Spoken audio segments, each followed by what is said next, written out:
más allá de Marcelo Arancibia, abogado, es conocido por su compromiso político, ¿eh? Y más allá de eso también por la convicción que siempre le pone, el carácter, y todo tiene un fundamento para Marcelo Arancibia. Cuando estamos viviendo en una sociedad casi sin fundamentos, hoy por hoy esta Argentina, las cosas se hacen porque sí. ¿Y qué fundamentos tenés? No, porque sí. No le des más vueltas a la cosa. Yo de verdad lo admiro a Marcelo porque nunca ha bajado los brazos. Típico de radical de esencia, me parece. ¿O no, Marce? Bueno, de otro radicalismo. Claro. Sí, ya sé. No el actual.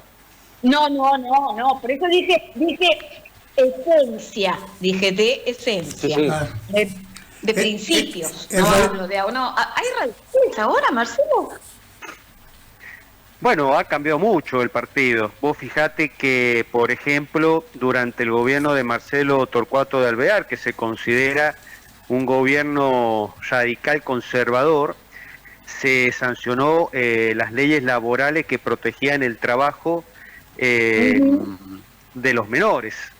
Mira. Se prohibía Sí. el trabajo de los menores y bueno, radicalismo contribuyó mucho en la defensa de la parte más débil en la relación laboral, que son los trabajadores. Hoy en el Congreso de la Nación los radicales votan, no todos, pero una gran mayoría, en leyes que intentan hacerle creer al trabajador y a la sociedad en general que lo que tienen son privilegios y no son derechos. Entonces, el trabajador pasiblemente acepta que el ajuste para crear más empleo o para blanquear los empleos informales pasan por, precarizar las relaciones laborales, como si no hubiesen otras circunstancias o otros actores mucho más responsables o realmente responsables de por qué tenemos una tasa tan alta de informalidad o por qué hace 15 años en este país no se crea empleo genuino en el sector privado.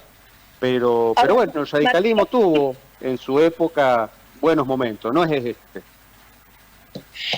Marcelo, pero es una locura eso que está pasando con la reforma laboral. A vos como abogado, te lo pregunto, como un hombre que siempre actúa en derecho, ¿vos podés avasallar, valga la redundancia de lo que voy a decir, un derecho como si patearas una piedra en la calle? A ver, nosotros estamos en un sistema republicano y es el Congreso de la Nación el que está tratando esta reforma laboral, que claramente uno de los capítulos es abaratar el costo del despido, que es lo que se ha avanzado. Los sindicatos han logrado conservar sus privilegios, que es, por ejemplo, mantener las cuotas sindicales solidarias, o, por ejemplo, las cajas de las obras sociales sindicales, o la no democratización de los gremios que permiten estos unicatos que se perpetúan 30, 40, hasta 50 años, y que luego, bueno, cuando entra el conflicto, el trabajador no advierte que sus nuevos verdugos, que es la ultraderecha,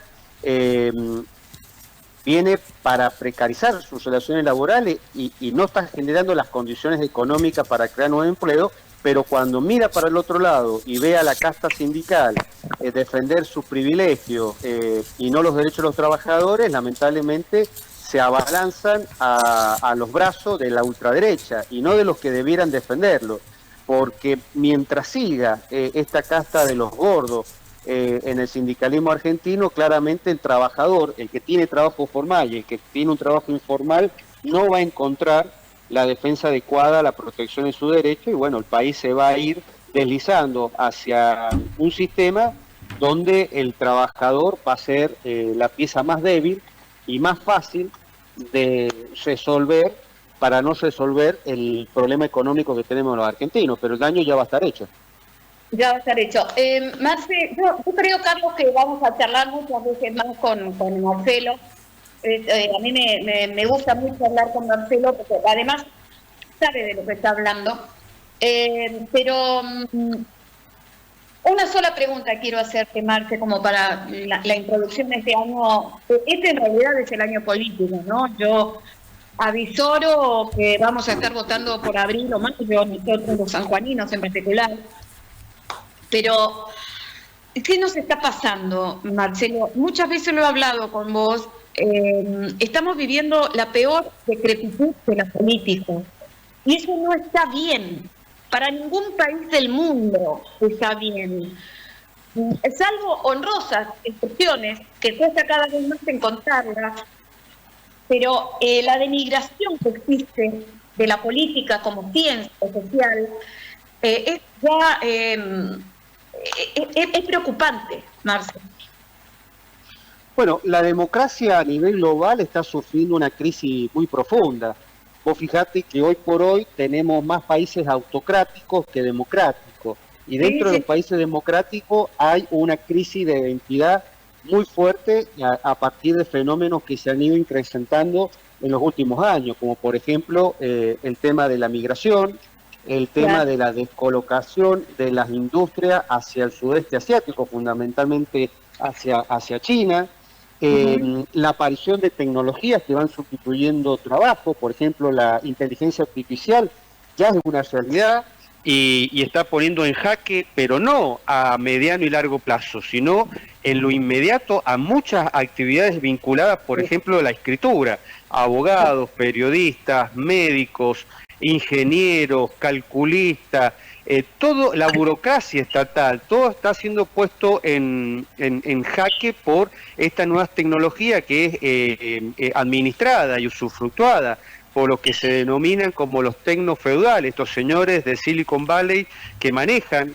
esta tecnología y que consideran a la democracia como un problema para la libertad, para su libertad, que es hacer negocio a costilla de, bueno, una sociedad que ve roto el paradigma del trabajo, de los ingresos y obviamente la democracia, que es la posibilidad que toda la sociedad, que todos los pueblos discutan en un plano de igualdad cómo se crea riqueza y cómo se distribuye, es un obstáculo para estos señores feudales que junto con otros personajes autoritarios de ese mundo mayoritario que son las autocracias, como el caso de Putin, o experimentos que han funcionado como totalitarismo de partido único con un capitalismo avasallante, como el caso de China, o pequeños países que han podido combatir con éxito la inseguridad, pero a costa de derogar la Constitución y poner en jaque las libertades de las personas, como pasa con Bukele en El Salvador. Bueno, han hecho que la democracia tenga un profundo retroceso y eso también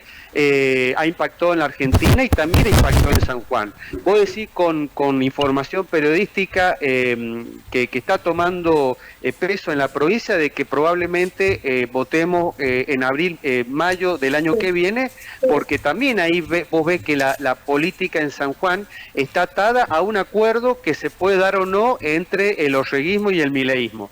Si hay acuerdo, las elecciones se unificarán con las nacionales. Si no hay acuerdo, se dividirán. Entonces la política prioriza al interés general de gobernar con los tiempos que nos da la Constitución y no acelerar los tiempos electorales que puedan afectar los tiempos de la sociedad, de tratar de mejorar sus ingresos, de tratar de que se construyan trabajo, que se construyan emprendimientos empresariales y comerciales que generen esos trabajos. Entonces, bueno, la gente ve este panorama, ve que la política no le da respuesta, que hay experimentos autoritarios que están superando en términos económicos y comerciales, como el caso de China a las democracias occidentales, o en el caso de El Salvador, los problemas de inseguridad que padecen la sociedad democrática, y se generan, bueno, claramente estos problemas que tenemos hoy día, que la sociedad no cree en la política y aparece, bueno, un personaje disruptivo, con un discurso populista, de soluciones fáciles a problemas complejos, a buscar enemigos, chivos expiatorios. Hace 100 años atrás eran los judíos, los gitanos, hoy son los migrantes, son los pobres, son los chicos menores de 14 años que cometen algún delito, y se hace que la sociedad entre en la grieta, en la polarización, y no hay discusión, no hay conversación, sino que hay imposiciones.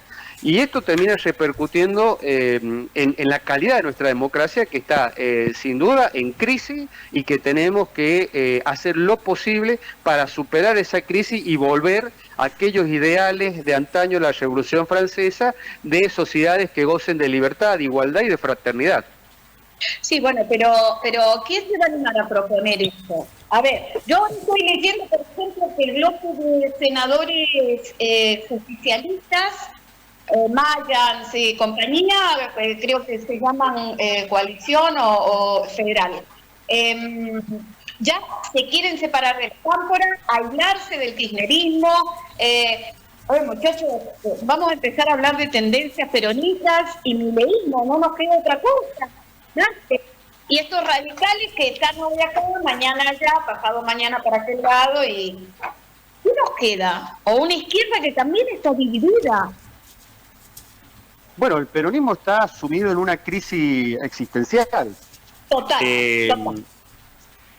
El peronismo está en esa crisis que ha dejado de representar lo que ha sido siempre un movimiento político que de izquierda a derecha, de los jóvenes a los más viejos, de los pobres a los ricos contenía. Se ha convertido en un partido parcializado a sectores muy radicalizados que ya no se pueden identificar con la causa de la justicia social que dio origen al peronismo. El peronismo ha entrado en una fase de una crisis que, bueno, se sabrá si podrán ellos revertirlo o tendrán el destino de partidos históricos, como es el caso del radicalismo, que dejó de representar a la clase media, a un sector de la sociedad que por antonomasia era la alternativa al peronismo. Estamos en una etapa nueva de nuestra historia, donde la confrontación entre demócratas y autoritarios. Yo no tengo ninguna duda que Milei está en el campo de los autoritarios, porque si vos te alineás con el Donald Trump de los Estados Unidos, que tiene una visión imperial y que está llevando dentro de sus países políticas racistas, de exclusión, y que le entrega el poder a estos señores tecnofeudales, bueno, claramente la opción en Argentina y en San Juan democrática también implica un cuestionamiento, porque no puede ser, porque viene de ese campo autoritario, el peronismo de Cristina, un peronismo que, bueno, tiempo atrás la gente lo dejaba pasar de su enriquecimiento de su funcionario, de su dirigente político, y hoy todo eso es repudiado, es rechazado, y que hay un lugar que se va quedando vacío a medida que el kirchnerismo continúa en su crisis de irrepresentatividad frente a la sociedad argentina. Bueno, ese lugar hay que ocuparlo, pero tenés que ocuparlo con un espacio político que realmente la sociedad crea y tenga confianza de que son democráticos, de que son honestos, que si llegan al poder o están en el poder no roban y que gobiernan para el bien común de la sociedad argentina. Eso ya el peronismo no lo representa y ese espacio está vacante. Tendrá que aparecer porque en algún momento la sociedad le va a empezar a reclamar a Milei respuesta que no puede dar. Tenemos un problema ya con el tema de la inflación, tenemos un problema muy serio en el consumo, tenemos un problema muy serio en la recaudación, el ajuste que está llevando a cabo Milei, la respuesta la van a tener que dar los gobernadores, los intendentes, y estos no tienen ya los recursos para sustituir, bueno, lo que la nación ya no logra recaudar porque la política antiinflacionaria es una política recesiva. Caen los impuestos, baja el dólar, aumenta la inflación y no hay respuesta. Bueno, tiene que aparecer algo, pero eso que debe aparecer tiene que ser creíble. Y claramente el peronismo ya no tiene en su imaginario o en lo que le ofrece la sociedad credibilidad, confianza, porque si hemos llegado a este punto en la Argentina, tiene un responsable principal y casi excluyente que es el peronismo. Ahora, la última por mi parte, Carlos, perdón, porque por ahora, ¿no? Pero digo, ya nos ha avisado Luis Caputo, o sea, después a llorar al campito, como dicen, o a llorar a la iglesia, ¿no, Marce? Porque ya Caputo nos ha anunciado que se vienen 3 meses muy difíciles en la Argentina porque ha bajado muchísimo la recaudación y ya no tenemos más margen de crédito. Digo, ¿de qué me estás hablando, Luis Caputo? Si hace rato que venimos en esta situación, ¿o no, Toto? Sí, por supuesto. A ver, el gobierno nacional está, tratando en cierta medida de recrear el modelo económico de la dictadura de Martínez de Oz. Va a ser el mercado el que decida si vamos... Martínez de Oz decía que el mercado iba a decidir si Argentina producía acero o caramelos. Ahí empezó un proceso de desindustrialización de la Argentina que no ha parado nunca y que, bueno, con este gobierno de Milei ha retomado aquel ideario que el mercado decida si vamos a producir soja, petróleo, gas convencional, minerales metalíferos, o si vamos a toda esa materia prima darle valor agregado. Ellos van por un modelo primario, que es un modelo que solamente alcanzará un tercio de la sociedad argentina. Los otros 2/3 le va a costar mucho ser ganadores en este modelo. Entonces es imperiosa la discusión respecto a un modelo económico que no genere inflación, pero que a su vez genere también producción y crecimiento. Hay que decir que Argentina, durante el gobierno de Duhalde y Labaña, en la economía de Labaña, se obtuvo los superávit fiscales y el superávit comercial, y Argentina creció. Está bien, nos enganchamos a un momento histórico de crecimiento impresionante de China.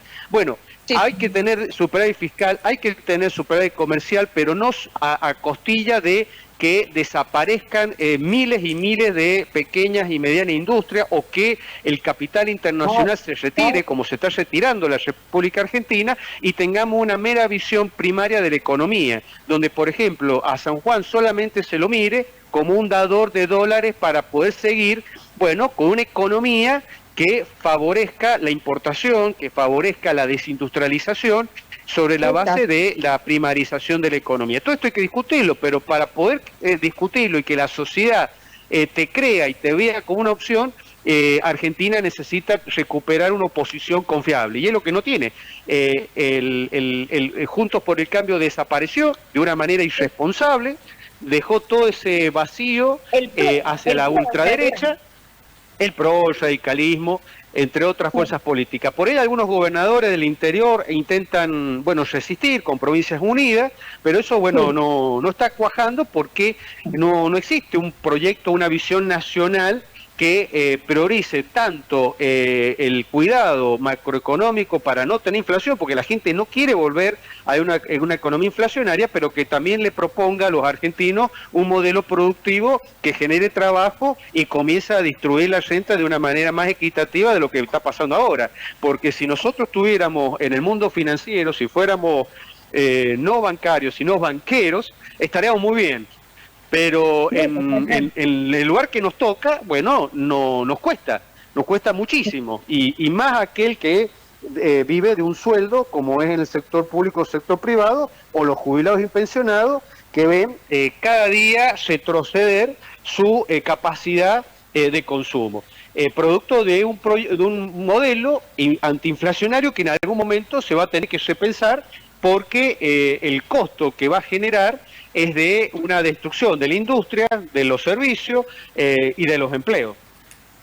Bueno, no sé, Carlos, a mí me encanta hablar con Marcelo Arancibia, porque además es clarísimo y es, ¿cómo te puedo explicar? No es aburrido al momento de explicarte las cosas. Sí, entonces, sí. No. Porque hablar de política, explicar de la situación, no es para todos, hay que hacerlo ameno y entendible para todos, sí, en general, ¿no? Yo quería,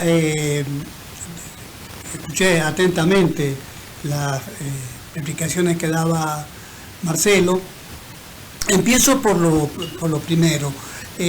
Cuando habló del radicalismo fundacional, y recordó a algunas personalidades importantes que han hecho cosas. El radicalismo le ha tocado históricamente, y creo que te rozó también a vos en tu tarea de militante, también personajes importantes que han desembocado en algunas soluciones o algunos encuentros, recordándolo a Balbín con Perón, por ejemplo. Pero ese radicalismo y ese peronismo ha perdido vigencia en términos de, digamos, no de propuestas, porque hoy por hoy ningún radicalismo me ha demostrado que tiene propuestas, pero la militancia radical, la que me toca muchas veces frecuentar con vos y con otros dirigentes, me parece que tiene que encontrarse a sí mismo con algún modelo de mucha gente joven radical que ha seguido participando, ha seguido creciendo, bueno, con las alternativas de lo que pasó con el vicepresidente de la Nación de origen radical, Cobos, que finalmente fue un ensayo que, digamos, lo hizo crecer más al kirchnerismo que al propio radicalismo. Al radicalismo lo perjudicó, digamos, institucionalmente. Pero en el tema económico, y que te marcaste muy bien, esta, digamos, la situación de la economía, el dólar, la recesión, los cierres de BEAs en el país, de pequeñas y medianas empresas quebradas, 15.000, 20.000, el número que vos quieras, y en este desemboque se nos lleva a una situación muy, muy complicada, porque, por ejemplo, nuestra industria madre, nuestra industria vitivinícola, nos dio tantas satisfacciones, y hoy por hoy hay recesión en el consumo de vino.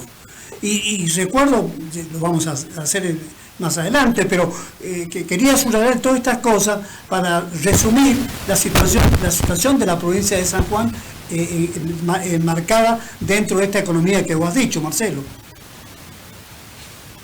Sí, bueno, a ver, yo me acuerdo viejos debates cuando de la Rúa renuncia a la presidencia dentro del radicalismo, y creo que esto también el peronismo tiene que tomar nota, y era que si en el año 89 cayó el muro de Berlín y al poco tiempo desaparece la Unión de Repúblicas Socialistas Soviéticas, y eso implicó la caída del partido político más fuerte que existía en el mundo, que era el Partido Comunista de la Unión de Repúblicas Socialistas Soviéticas. Bueno, nadie tenía comprado un destino eterno, ni el radicalismo ni el peronismo.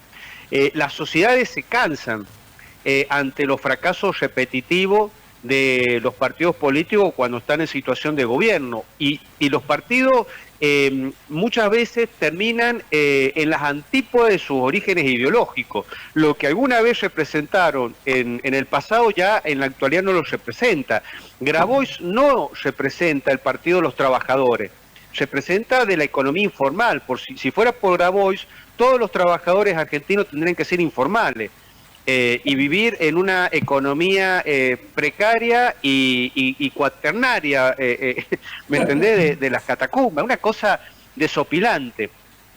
El radicalismo también dejó de ser el partido, digamos, que Alfonsín llevó al poder, que era un partido socialdemócrata de centroizquierda, que se codeaba con los Felipe González, con los Mitterrand, con los Palme de Suecia, y ahora es un partido donde justifica votar con la ultraderecha, que desconoce lo que fue la dictadura militar, la reivindica, que tiene una visión a favor de los grupos económicos concentrados, que abandona la clase media, que abandona los sectores trabajadores. Es decir, eso hoy no existe, por eso es el resultado electoral que están recibiendo. Y en el caso del peronismo, esto se va a ir agravando porque ellos demoran la renovación y la autocrítica.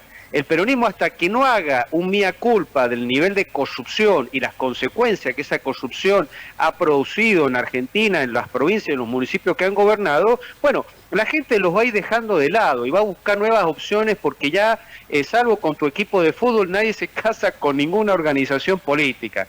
Entonces, estamos en ese momento de tensión, de que lo nuevo está apareciendo, lo viejo no termina de aparecer, de desaparecer, y bueno, hay que estar atento de que no nos ganen los monstruos que terminen por colisionar al país en materia económica y profundizar la división de los argentinos con discursos que excluyen. En Estados Unidos es muy claro, el discurso racista, el discurso clasista. Bueno, esto en Argentina, con un presidente que copia todo lo que hace Trump, bueno, está llegando o va a llegar en cualquier momento.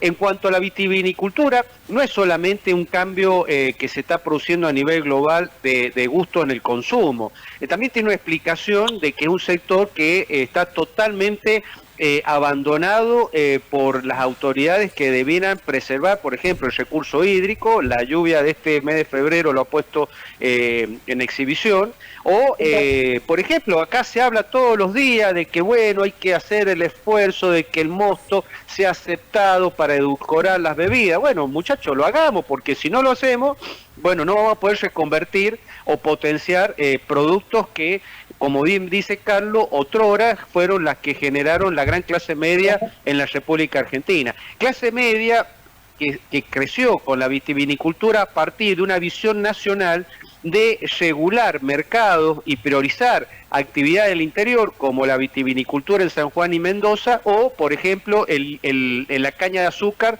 en Tucumán y Jujuy. Bueno, todas esas políticas están dejándose de lado, entonces, bueno, se necesita repensar qué tipo de producción va a tener el San Juan del siglo XXI para que los 800.000 habitantes entremos todos y nos sobren más de la mitad como está pasando actualmente. Claro.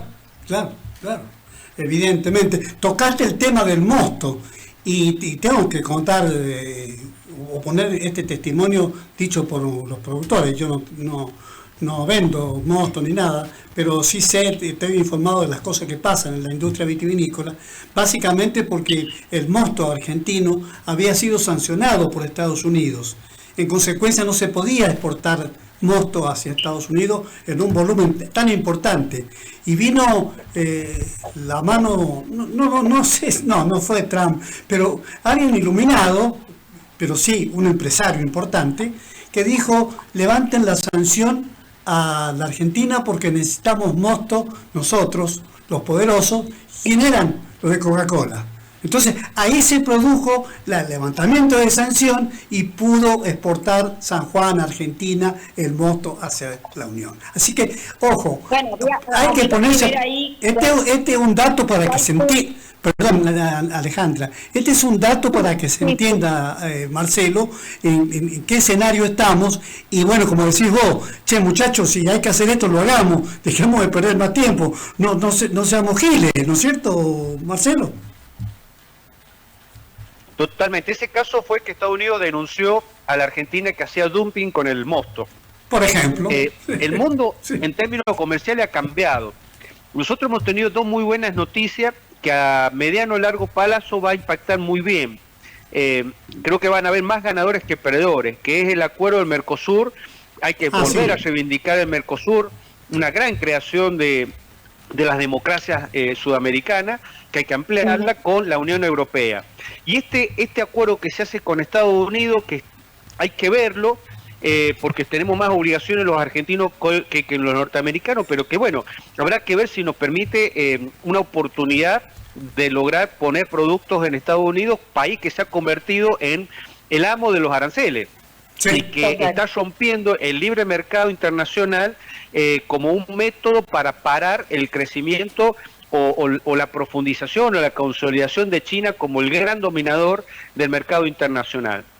Bueno, Argentina tiene que tener, y San Juan tiene que tener una visión respecto de cómo hacemos para insertar nuestro producto en el mundo. A mí me llama poderosamente la atención que San Juan carezca, el gobierno provincial, de un órgano que piense y que trabaje de cómo insertar productos sanjuaninos en el mundo en este conflicto, en este choque comercial que hay entre Estados Unidos y China, porque nuestra única salida no es solamente venderle a los sanjuaninos o que nuestros productos lleguen a Mar del Plata para que los turistas disfruten de la uva de mesa sanjuanina, sino cómo hacemos que el mundo pueda consumir los productos que nosotros podemos producir, generar, pensar, aplicando, bueno, desde el conocimiento histórico que tenemos como productores diversos, sino también las nuevas tecnologías que van llegando. Bueno, y con eso... Y tenemos tanto que se habló de que sacamos nuestros productos por Chile, el puerto de Coquimbo, ni Chile puede avanzar en el puerto de Coquimbo, ni nosotros en el puerto de Agua Negra, y tampoco en esas políticas de exportación que tanto necesitamos ahora.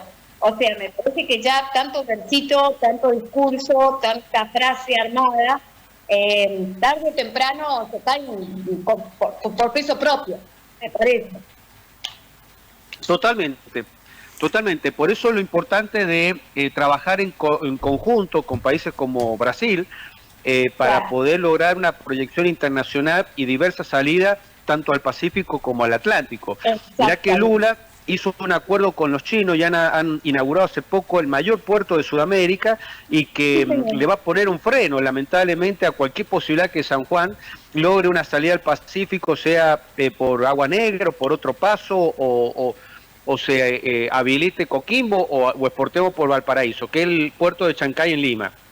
Entonces, hay una cuestión geopolítica que está ganando el mundo y que Argentina tiene que ser partícipe, pero no con un alineamiento total y disciplinado a Donald Trump, que está dispuesto a destruir las reglas del multilateralismo, las reglas del comercio internacional, donde no van a haber ganadores, sino que van a haber, por sobre todas las cosas, perdedores. Y nosotros ya estamos cansados de perder oportunidades para poder salir de la pobreza. Bueno, Marcelo, te hemos sacado el jugo en estos pocos minutos, ¿eh? Es el feriado. Bueno, Ale. Lo dejemos para que vaya a almorzar. Claro, pobre claro. Marcelo, muchísimas gracias por estos minutos. Me quedaba una pregunta, pero me quedaba una pregunta que la tenía apuntada y tiene que ver con... Hágala. Me tiene que ver con la reforma electoral que tiene que tener San Juan prontamente, ¿no? Porque hasta se está diciendo que se van a correr algunas fechas. No lo escuchaste, ¿no? Bueno, esperemos que la reforma electoral no esté vinculada a los intereses y las estrategias políticas de el gobierno de turno, y que sea una reforma electoral que permita que el sanjuanino tenga una representación lo más ajustada a su voluntad en el momento de votar. Basta de ley de lema, no entremos a las colectoras, fortalezcamos los partidos políticos, terminemos con los dedos y permitamos que nuestra democracia se consolide con una representación genuina que debe estar alistada con, sin duda, una de las leyes más sensibles que tiene un país, una provincia, como una ley electoral. Claro. Yo quiero cerrar, perdón Carlos, yo cierro con esta última apreciación de Marcelo Arancibia, porque es como me siento como Alicia en el País de las Maravillas, ¿viste? Dele, pregunte. Pregunte. No, digo, después de esta última apreciación de Marcelo, que sería la cuestión utópica, digo, ¿no? ¿Con qué soñamos? Sí, con que tengamos elecciones normales, como corresponde, vamos a votar por un candidato. Pero Marcelo me está pidiendo que los partidos elijan un candidato, lo hagan democráticamente, que me siento Alicia en el País de las Maravillas. Está bien. Bueno, a ver, creo que lo primero que se tiene que respetar es una gran discusión pública sobre este tema. No quede circunscrita en la legislatura, que está bien, ahí se va a votar, pero una ley muy sensible, una ley que hay que consultar a todas las fuerzas políticas, a las universidades, a las instituciones que tengan algo que decir con respecto al sistema electoral. Las experiencias que hemos tenido en San Juan es que las leyes se hacen a medida del que quiere usufructuarla. Generalmente le sale mal. Le salió mal a Escobar, le salió mal a Uñac. Entonces, bueno, tenemos una historia en San Juan para no repetirla. Y tenemos una oportunidad para que salga una ley con la mayor legitimidad posible. Pero una ley, insisto, que no puede volver a caer o llevar a los sanjuaninos a la trampa de la ley de lema o de las colectoras. Total. Y por sobre todo evitar, Marcelo, que se produzcan cosas como la del pasado, los 20 años de gestión de un gobierno de un mismo signo político, como pasó entre Gioja y Uñac, ¿no? Bueno, creo que el vicegobernador ha hecho una manifestación de aprobar para someter a la consideración popular, dejar sin efecto la enmienda que hizo Gioja para una segunda reelección. Eso sería muy sano. Muy bien, bien. Sí, recordemos que hay que modificar la Constitución de San Juan, porque por ahí se informa mal, ¿no? Se informa mal y se dice la Cámara de Diputados es la que tiene que decidir si están autorizados. No, tenemos que reformar la Constitución de la provincia y volver a lo que era antes, antes de la modificación que hizo José Luis Gioja. Bueno, Marcelo ha dejado una cosa muy importante. hay que instar a un verdadero diálogo político en la provincia de San Juan para resolver todas y cada una de estas cosas. Marcelo, gracias. No, muchas gracias a ustedes. Un fuerte saludo a Alejandra y a vos, Carlos. Bien. Gracias, abrazo. Bueno, Alejandra, creo que ha sido muy valioso el aporte de Marcelo, ¿no? Siempre es valioso hablar con Marcelo Arancibia. Sí. Es una persona, yo creo que no le va bien políticamente porque es una persona que dice las cosas como son, ¿viste? Y tenemos que entender, y tenemos que empezar a poner en valor. Recién lo decía esta mañana con Martín Zuleta, o con Franco Aranda, que para mí es uno de los hombres más preparados en materia económica. Recuerden ustedes que Franco Aranda tiene máster y posgrados en universidades como la Universidad de Harvard, en materia económica, en comercio exterior y todo lo demás. Y estas son las personas que nosotros necesitamos, Claro. ocupando un lugar de poder. Bueno, la gente que sabe de qué se trata. Alejandra, seguimos